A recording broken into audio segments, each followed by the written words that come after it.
ça c'est tout à fait du brouillon, hein.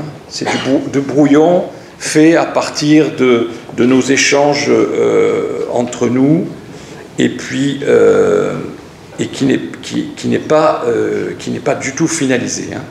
Mais nous devons arriver à faire des recommandations que nous allons publier. Alors, moi je pense que dans toute recommandation, il faut reprendre les principes fondamentaux, parce que les gens s'égarent. Et aujourd'hui, le jeune chirurgien, il subit la pression. Dans un groupe financier, il arrive. S'il n'est pas associé, s'il n'a pas les aînés pour le conseiller, il peut se faire... Donc, on reprend sur les fondamentaux. Bon, on l'a dit.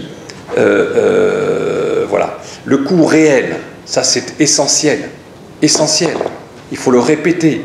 Parce que c'est le coût réel. Les blouses, ça coûte tant quand c'est facturé par Elis directement. D'accord? Et c'est pas au doigt mouillé, un pourcentage, etc. Le contrat, c'est essentiel. Bruno, je suis surpris là de la signature pour ton nouvel associé là, du contrat. Parce que, bon, là, ça pose problème. Moi, je pense que c'est le contrat essentiel. Hein, il ne faut pas signer de contrat si le contrat est mauvais. Il faut rentrer, essayer de se débrouiller et puis voir un peu comment on se débrouille. Ça sera tout l'intérêt de notre travail avec Corinne Davert sur le contrat et ce qu'on peut recommander. Alors là, très important, la nature des prestations, les modalités de facturation, le détail. Le diable est dans le détail, dans le contrat. Hein, c'est ça qu'il faut bien comprendre. Les moyens humains et techniques à disposition pour. D'accord? Les moyens humains et techniques.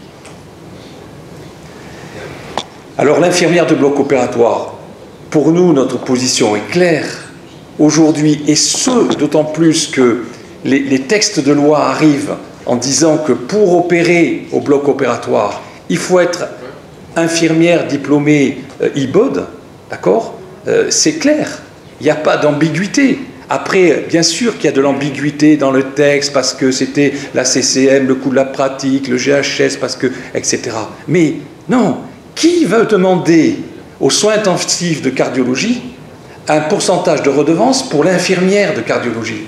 Qui veut demander au médecin anesthésiste réanimateur un pourcentage pour les soins continus ou pour la réanimation?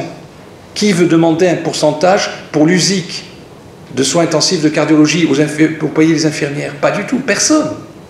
Donc le bloc opératoire, pour opérer les patients, il nous faut des infirmières, des soins infirmiers, des infirmières, d'autant plus maintenant hautement qualifiées, IBOD, et donc voilà. Donc les moyens matériels, ça c'est très intéressant, parce qu'on voit bien le décalage. Alors, moi je pense, mais on en débattra, que les moyens matériels qui sont tarifés par la sécurité sociale, c'est inclus dans le GHS. Il y a du tarif. Là où se pose la question, c'est toute l'innovation technologique, technique, que nous voyons à grands pas. Alors on a parlé du robot, mais il y a bien d'autres systèmes qui ne sont pas tarifés. Et on voit bien le recul. Alors là, il y a un projet gouvernemental de révision de la nomenclature, on en parlera peut-être avec Nicolas Revel, pour les 5 années qui viennent. C'est essentiel d'être présent dans ce travail.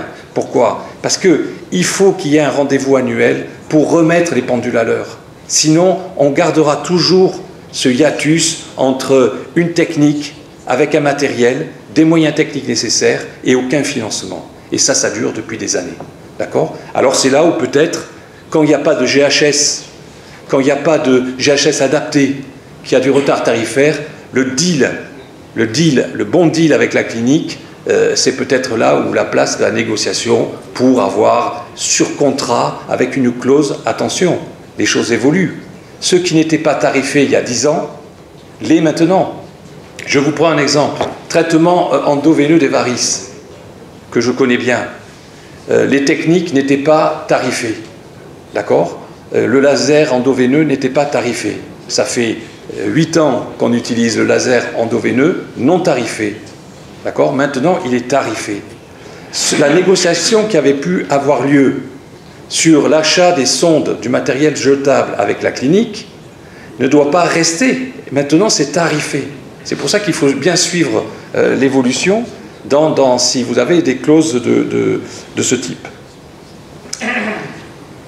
La facturation et les comptes mandataires. Alors moi, pour moi, c'est évident. La facturation doit se faire sur les honoraires sécurité sociale. Sortez les compléments d'honoraires de cette facturation. D'abord, pour des raisons financières. Sinon, si vous les faites dans la comptabilité de la clinique, on va vous prélever des pourcentages. Et ça sera toujours une négociation difficile. Et deuxièmement, moi je pense que le complément d'honoraires, c'est beaucoup plus facile à gérer en direct avec le patient et notre secrétaire. D'ailleurs, ça permet de faire des facilités de paiement, des paiements, etc., etc. Tandis que par la clinique, c'est beaucoup plus compliqué. D'accord ? Il y a un effet psychologique de gestion des compléments d'honoraires qui est, à mon avis, beaucoup plus facile. Là aussi, on peut se poser des questions sur sortir des comptes mandataires. Alors, certains l'ont fait sans aucun problème. Moi, mes anesthésistes l'ont fait depuis belle lurette. Nous, on a un peu de mal, mais il faut se poser la question.